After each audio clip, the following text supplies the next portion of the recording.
मंडळी, कधी तुमच्यासोबत असं झालं आहे का की एखादं नातं संपून खूप महिने किंवा वर्ष झाले आहेत, पण तरीही त्या व्यक्तीच्या आठवणी तुमचा पाठलाग करत राहतात. तुम्ही पुढे जाण्याचा प्रयत्न करता, स्वतःला समजावता, नवीन आयुष्य सुरू करण्याचा प्रयत्न करता, पण मन मात्र वारंवार भूतकाळात जाऊन अडकतं. प्रश्न असा आहे की जे नातं प्रत्यक्षात संपलं आहे त्यातून मन बाहेर का येत नाही? ही फक्त भावनिक कमजोरी आहे का, की यामागे काही खोल मानसशास्त्रीय कारणं आहेत? आजच्या व्हिडिओमध्ये आपण मानसशास्त्राच्या दृष्टिकोनातून समजून घेणार आहोत की काही नाती संपल्यानंतरही मन त्यांना इतकं घट्ट का धरून ठेवतं आणि त्यातून बाहेर पडण्याचा मार्ग कोणता आहे. चला सुरुवात करूया. बहुतेक लोकांना वाटतं की त्यांना त्या व्यक्तीची आठवण येते, पण मानसशास्त्र सांगतं की अनेकदा आपल्याला त्या व्यक्तीपेक्षा त्या नात्यामुळे मिळणाऱ्या भावनांची जास्त ओढ असते. कदाचित त्या व्यक्तीसोबत आपलं असताना तुम्हाला सुरक्षित वाटायचं, तुम्हाला महत्त्व मिळत होतं, तुम्हाला प्रेम, काळजी आणि स्वीकार मिळत होता. नातं संपलं, पण त्या भावनांची गरज संपली नाही. म्हणून मन सतत त्या व्यक्तीकडे परत जात राहतं. प्रत्यक्षात तुम्ही त्या व्यक्तीला मिस करत नसता, तर त्या भावनिक अनुभवाला मिस करत असता. याच कारणामुळे काही वेळा ती व्यक्ती पुन्हा आयुष्यात आली तरी पूर्वीसारखा आनंद मिळत नाही, कारण मनाला व्यक्ती नव्हे तर भावना हव्या असतात. जेव्हा एखादं नातं संपतं तेव्हा आपल्याला वाटतं की आपण त्या व्यक्तीला विसरू शकत नाही, पण मानसशास्त्र सांगतं की अनेक वेळा आपण व्यक्तीपेक्षा त्या व्यक्तीसोबत अनुभवलेल्या भावनांना धरून ठेवलेलं असतं.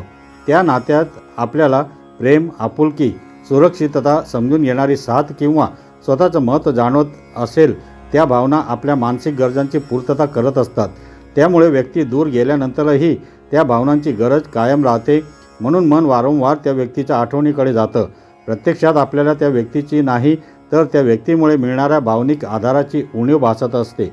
म्हणूनच काही लोक पुन्हा आयुष्यात आले तरी पूर्वीसारखा आनंद मिळत नाही, कारण मनाला व्यक्ती नव्हे तर त्या भावनांची पुन्हा अनुभूती हवी असते.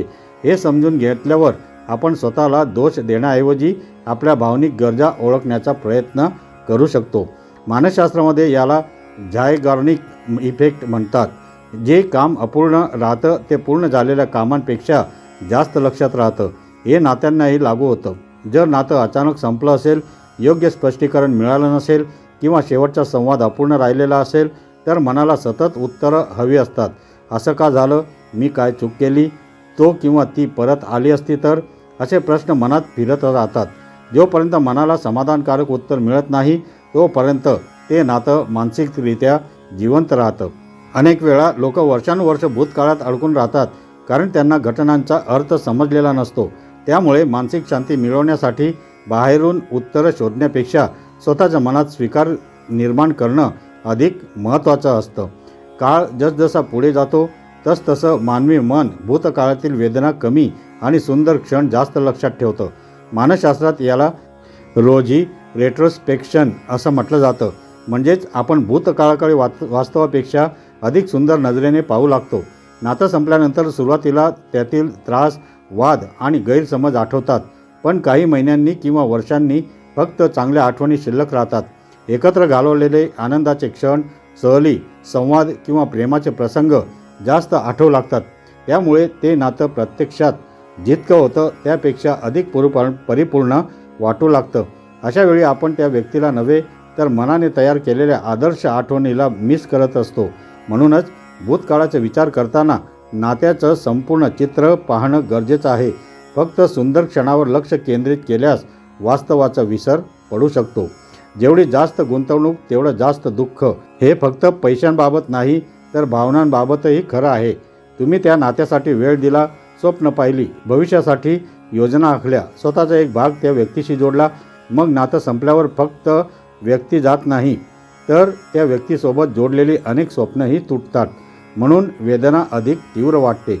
नातं जितकं महत्त्वाचं असतं तितकं त्यातून बाहेर पडणं अधिक कठीण होतं, कारण त्या नात्यात आपण केवळ वेळच नाही तर भावना, स्वप्न, आशा आणि आयुष्याचा मोठा भाग गुंतवलेला असतो. अनेक लोक त्या व्यक्तींसोबत भविष्याची योजना आखतात, कुटुंबाची स्वप्न पाहतात किंवा आयुष्यभर साथ राहील अशी अपेक्षा करतात. जेव्हा नातं तुटतं तेव्हा फक्त व्यक्ती जात नाही तर त्या व्यक्तीसोबत जोडलेली अनेक स्वप्नही तुटतात. मनाला असं वाटतं की इतकी वर्ष, इतक्या भावना आणि इतका वेळ वाया गेला. त्यामुळे वेदना आणखी वाढते. मानसशास्त्रात याला संक कॉस्ट इफेक्टशी जोडून पाहिलं जातं. आपण जिथे जास्त गुंतवणूक केलेली असते तिथून बाहेर पडणं कठीण वाटतं. त्यामुळे स्वतःला वेळ देणं आणि हे स्वीकारणं आवश्यक असतं की काही गुंतवणुकीचा अपेक्षित परिणाम होत नाही, पण त्यातून शिकायला मात्र खूप काही मिळतं. मानवी मेंदूला सवयी आवडतात. जे लोक आपल्या दैनंदिन आयुष्याचा भाग बनतात त्यांच्याशी संबंधित अनेक मानसिक आणि जैविक सवयी तयार होतात. सकाळचा मेसेज, रात्रीचा फोन, दिवसभरातील संवाद किंवा प्रत्येक आनंद दुःख शेअर करण्याची सवय मेंदूमध्ये एक प्रकारचा दिनक्रम तयार करते. जेव्हा नातं संपतं तेव्हा हा दिनक्रम अचानक तुटतो. त्यामुळे मेंदूला रिकामेपणा जाणवतो. काही संशोधनानुसार प्रेम आणि भावनिक जवळीक यांचा संबंध मेंदूमधील डोपामाइन सारख्या रसायनांशी असतो. त्यामुळे प्रिय व्यक्ती दूर गेल्यावर काही लोकांना व्यसन सुटल्यासारखी अस्वस्थता जाणवू शकते. हे प्रेम कमी झाल्यामुळे नाही, तर मेंदू जुन्या सवयी शोधत असल्यामुळे होतं. त्यामुळे सुरुवातीच्या काळात त्या व्यक्तीची आठवण सतत येणं हे पूर्णपणे नैसर्गिक असतं.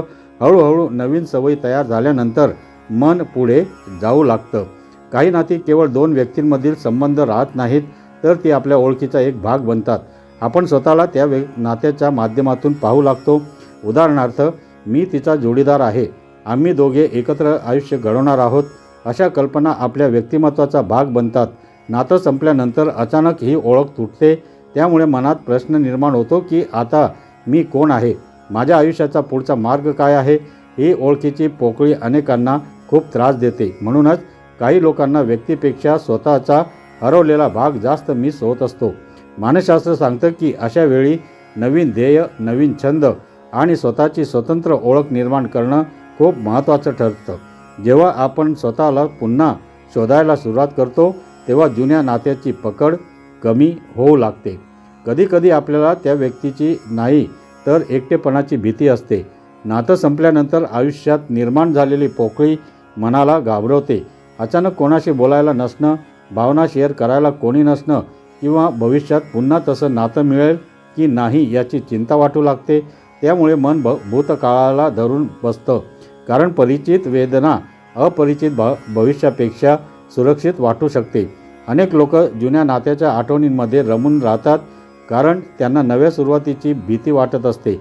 पण मानसशास्त्र सांगतं की एकटेपणा हा कायमचा नसतो.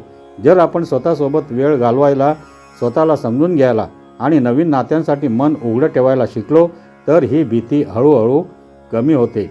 आत्मसन्मान आणि नात्यामधील जडणघडण यांचा खूप जवळचा संबंध आहे. ज्यांचा आत्मसन्मान कमी असतो ते अनेकदा स्वतःचं मूल्य इतरांच्या प्रेमातून शोधतात. त्यांना असं वाटतं की कोणीतरी त्यांच्यावर प्रेम करत असेल तरच ते महत्त्वाचे आहेत. जेव्हा नातं संपतं तेव्हा त्यांचा आत्मविश्वासही ढासळतो. ते स्वतःला दोष देतात, स्वतःमध्ये कमतरता शोधतात आणि त्या व्यक्तीची मान्यता पुन्हा मिळवण्याचा प्रयत्न करतात. त्यामुळे ते भूतकाळातून बाहेर पडू शकत नाहीत. उलट ज्यांचा आत्मसन्मान मजबूत असतो ते नातं तुटल्याचं दुःख स्वीकारतात, पण त्यातून स्वतःची किंमत कमी झाल्याचं मानत नाहीत. म्हणूनच स्वतःवर प्रेम करणं, स्वतःच्या गुणांची जाणीव ठेवणं आणि स्वतःला स्वीकारणं हे भावनिक पुनर्बांधणीसाठी अत्यंत आवश्यक असतं. मजबूत आत्मसन्मान मनाला पुढे जाण्याची ताकद देतो. मनाला नातं विसरण्याचा अर्थ त्या व्यक्तीला पूर्णपणे मिटवून टाकणं नाही, त्याचा अर्थ त्या अनुभवाचा स्वीकार करून पुढे जाणं आहे. स्वतःला रडण्याची, दुःख व्यक्त करण्याची आणि भावना अनुभवण्याची परवानगी द्या. त्या नात्यातून काय शिकलात याचा विचार करा. भूतकाळातील सुंदर आठवणी जपा, पण त्यात अडकून राहू नका. नवीन लोक, नवीन अनुभव, नवीन ध्येय आणि स्वतःची काळजी यांना आयुष्यात स्थान द्या. सर्वात महत्त्वाचं म्हणजे स्वतःला वेळ द्या. काही जखमा औषधांनी नाही तर वेळ, स्वीकार आणि आत्मप्रेमाने भरून येतात. जेव्हा तुम्ही स्वतःच्या आयुष्याचा केंद्रबिंदू पुन्हा स्वतःला बनवता तेव्हा भूतकाळ हळूहळू आठवण बनतो आणि भविष्य पुन्हा शक्य वाटू लागतं. तर मंडळी, या सर्वांचा निष्कर्ष काय आहे तर काही नाती संपल्यानंतरही मन त्यातून बाहेर येत नाही, कारण मन फक्त व्यक्तीला नाही तर आठवणी, भावना, स्वप्न, सवयी आणि स्वतःच्या एका भागालाच धरून ठेवत असतं. ही प्रक्रिया पूर्णपणे नैसर्गिक आहे, त्यासाठी स्वतःला दोष देऊ नका. लक्षात ठेवा, नातं संपलं म्हणजे तुमची कहाणी संपली असं नाही. कधीकधी काही लोक आपल्या आयुष्यात कायम राहण्यासाठी येत नाहीत, ते आपल्याला काही शिकवण्यासाठी येतात आणि जेव्हा आपण त्या शिकवणीचा स्वीकार करतो तेव्हा भूतकाळाची पकड हळूहळू सैल होऊ लागते.